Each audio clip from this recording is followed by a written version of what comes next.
Bapak Ibu, satu lagi kita akan dengarkan bagaimana proses pembelajaran di daerah laut, daerah Sabang. Pak Hamid, bagaimana Pak Hamid? Siap, Bu Nana. Iya, alhamdulillah. Saya senang dengan Pak Hamid, sangat energik dan visi misinya luar biasa. Silakan Pak Hamid. Ya. Baik, terima kasih. Assalamualaikum warahmatullahi wabarakatuh. Segala puji bagi Allah, selawat dan salam kepada Rasulullah Sallallahu Alaihi Wasallam. Yang kami hormati Bapak Dekan FKIP, Pak Profesor Dr. Jufri telah memberi kesempatan kepada kami. Kemudian kepada Bapak Kadis Pendidikan Aceh, dalam hal ini diwakili oleh Pak Kabid, Pak Jul. Kemudian mitra kami Bu Khairan, Dr. Khairan dari Nagaraya. Kemudian teristimewa kepada Bu Nana yang telah menghubungi kami pada kesempatan yang berbahagia ini. Berikutnya juga pada senior-senior kami, guru-guru kami, dosen-dosen kami yang ikut berhadir di room ini, dan teman-teman guru yang juga berhadir di room ini pada pagi yang berbahagia ini. Yang pertama saya ingin menyampaikan dulu, mohon maaf, keadaan di Sabang hari ini mendung dan hujan juga angin. Mungkin sinyalnya kurang bagus. Ini kami mohon maaf. Bapak dan Ibu, sesuai dengan surat yang disampaikan oleh Bu Nana, saya akan memanfaatkan waktu ini selama 15-20 menit untuk menyampaikan mungkin semacam testimoni apa yang sedang kita lakukan, kebijakan-kebijakan di Sabang dalam pembelajaran masa pandemik ini. Yang pertama, kita ingin menyampaikan menyambut baik bahwa FKIP akan mengirimkan mahasiswa-mahasiswa yang akan berpraktik di sekolah-sekolah kami di Aceh, khususnya di wilayah Sabang. Untuk Bu Nana dan Pak Profesor, Pak Dekan, kami ingin menyampaikan Sabang welcome. Saya bila dikirim mahasiswa ke Sabang, saya akan menyediakan tempat tinggal dan akan menyediakan mes di Sabang tanpa bayar. Itu tanggung jawab Cabang Dinas Pendidikan Kota Sabang. Yang kedua, karena memang mahasiswa PPL ini adalah mahasiswa yang selalu mengupdate ilmu, tentunya ilmu-ilmu baru yang diperoleh di pangku perkuliahan, kita sangat berharap implementasi itu dapat dikolaborasikan dengan teman-teman kami, dengan guru-guru kami yang ada di lapangan. Tentunya ada dua sisi yang berbeda. Sisi yang pertama tentu adalah mahasiswa, anak-anak kita yang sedang menimba ilmu di perguruan tinggi, ilmunya adalah masih hebat, masih terupdate. Namun di sisi yang lain, guru-guru kami, karena adalah teman-teman guru-guru yang ada di sekolah, sudah lama meninggalkan bangku kuliah, tentu saja ada beberapa ilmu yang mungkin tidak terupdate. Ketika ini akumulasi kedua-duanya, ada mahasiswa, ada guru, mungkin akan menemukan format-format baru bagaimana pembelajaran yang sangat hebat, yang sangat efektif di masa-masa pandemik ini.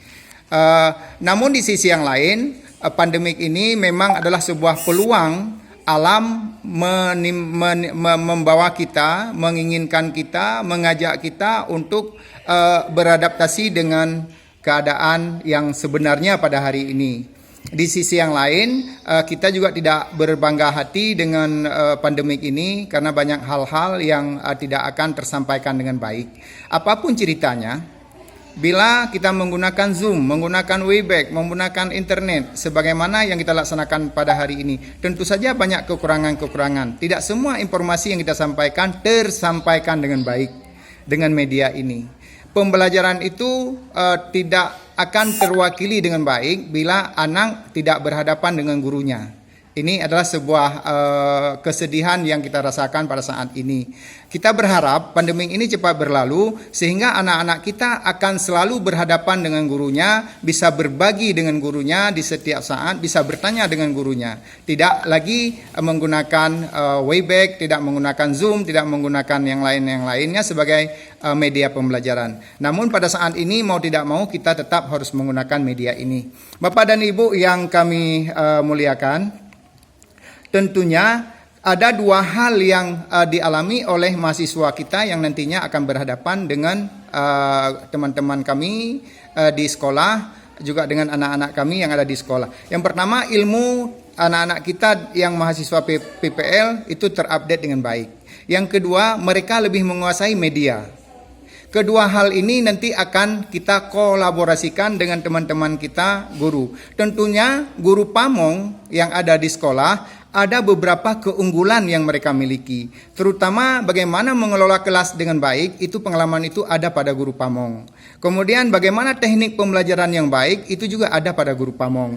Kemudian bagaimana tugas-tugas yang akan dilaksanakan dengan baik, itu juga ada kepada guru pamong. Oleh karenanya, kolaborasi inilah yang akan membuat anak-anak kita hebat, akan membuat anak-anak kita lebih cerdas, akan membuat materi-materi pembelajaran itu akan tersampaikan dengan baik.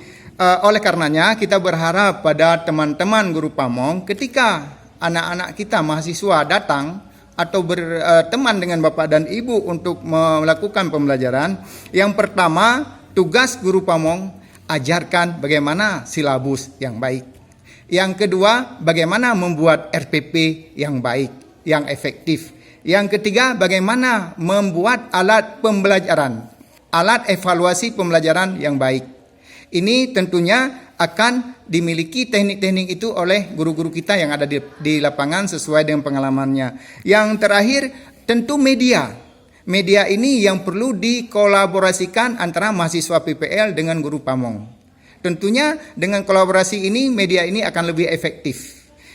Berikutnya, kita berharap pada guru pamong, jangan langsung anak-anak kita mahasiswa PPL dihadapkan dengan siswa kita di kelas. Namun, kita berharap guru pamong memberi contoh dulu bagaimana kita mengajar anak-anak kita di kelas dengan baik. Jadi mahasiswa kita akan melihat bagaimana guru pamong itu mengajar dengan baik. Saya kira ini yang menjadi medium dalam pembelajaran yang baik, teman-teman kita dan anak-anak kita yang nantinya dia akan menjadi guru pengganti kita di suatu saat kemudian.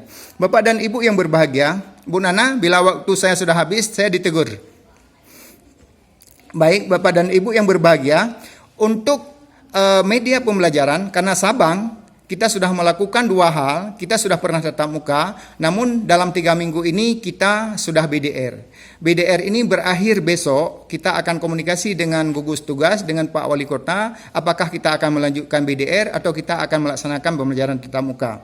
Bila tetap BDR, saya sudah testimoni beberapa teman guru, termasuk kemarin tadi pagi juga saya sudah mendengar testimoni dari teman-teman guru, apa keluhan bagaimana pembelajaran.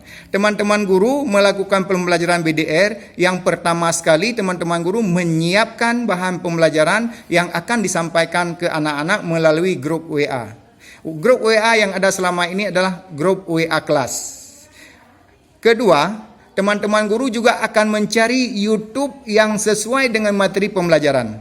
YouTube ini dikirim ke anak-anak kita menjadi bahan pembelajaran. Kemudian setelah ini tersampaikan dengan baik, guru kita menyampaikan tugas yang akan dilakukan oleh siswa melalui WhatsApp.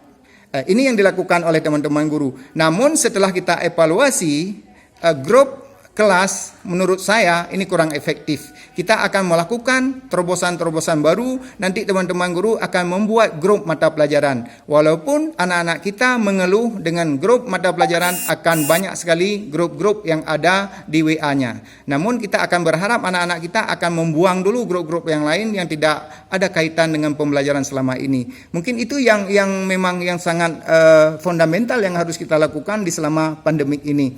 Saya tidak menyampaikan yang lain tentang SD SMP karena itu bukan kewenangan kita. Kita akan menyampaikan sesuai dengan kewenangan kita.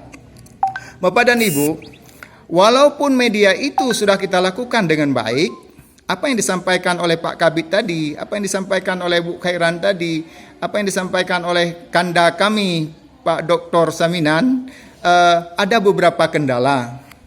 Bila anak tidak berhadapan dengan gurunya, tentu saja informasi yang disampaikan tidak akan tersampaikan dengan baik. Apalagi anak-anak SD, ini kendala bagi Kanda kita, Kanda Saminan, ini kendala. Apalagi anak-anak SD yang masih kelas 1 hari ini. tidak satu hari pun bertatap muka dengan gurunya. Bagaimana guru mengajarkan anak-anak menulis, bagaimana guru mengajarkan memegang pensil yang baik, itu tidak akan terajarkan dengan baik Bapak dan Ibu. Tapi kita tidak menyampaikan itu adalah kewenangan Dinas Pendidikan Kabupaten Kota. Bapak dan Ibu yang berbahagia, kemudian yang ingin kita sampaikan di kesempatan yang berbahagia ini, kendala yang lain. Ketika ini sudah terlaksanakan dengan baik, ada kendala lagi. Sinyalnya kurang bagus sebagaimana yang kita pada hari ini. Tidak semua informasi yang saya sampaikan terdengar dengan baik oleh teman-teman yang ada di room ini. Begitu juga ketika guru kita menyampaikan materi, tidak tersampaikan dengan baik kepada anak-anak kita yang ada di rumah-rumahnya. Namun skema yang disampaikan oleh Pak Jul, oleh Dinas Pendidikan Aceh, kita jalankan dengan baik. Kita sudah meminta kepada teman-teman guru kalau boleh, dan kita berharap teman-teman guru juga akan mendatangi rumah-rumah siswa yang memang terkendala, dia tidak pernah masuk di dalam room ketika guru kita mengajar. Ini kita sudah minta kepada teman-teman. Setelah instruksi-instruksi ini kita sampaikan kepada teman-teman, baru instruksi ini kita evaluasi di mana kendalanya. Bila ada kendala, kita akan evaluasi lagi. Kita akan cari jalan keluar. Saya kira hal-hal ini yang harus kita lakukan, Bu Nana. Di akhir yang saya sampaikan ini, sekali lagi saya mohon FKIP Unsia, mari kita kerjasama. Sabang punya angan-angan, punya mimpi bagaimana anak Sabang ini harus unggul di dua hal. Hal yang pertama, anak-anak Sabang harus unggul di bahasa. Mereka harus bisa bahasa Inggris. Yang kedua, bagaimana anak-anak Sabang menguasai seni. Karena Sabang ini adalah destinasi wisata. Bila dua hal ini tidak dikuasai oleh anak-anak kita, maka anak-anak Sabang akan keluar dari Sabang. Dia tidak bisa mencari rezeki di Sabang. Akan masuk orang-orang lain ke Sabang. Ini sebagai lahan mencari nafkah yang terbaik. Bagaimana kita menjual kemampuan berbicara kita, bagaimana kita menjual jasa kita agar kita mendapatkan sesuatu yang menjadi omset bagi masyarakat Sabang ke depan. Terima kasih Bu Nana, terima kasih FKIP, terima kasih teman-teman semuanya. Assalamualaikum warahmatullahi wabarakatuh. Waalaikumsalam warahmatullahi wabarakatuh.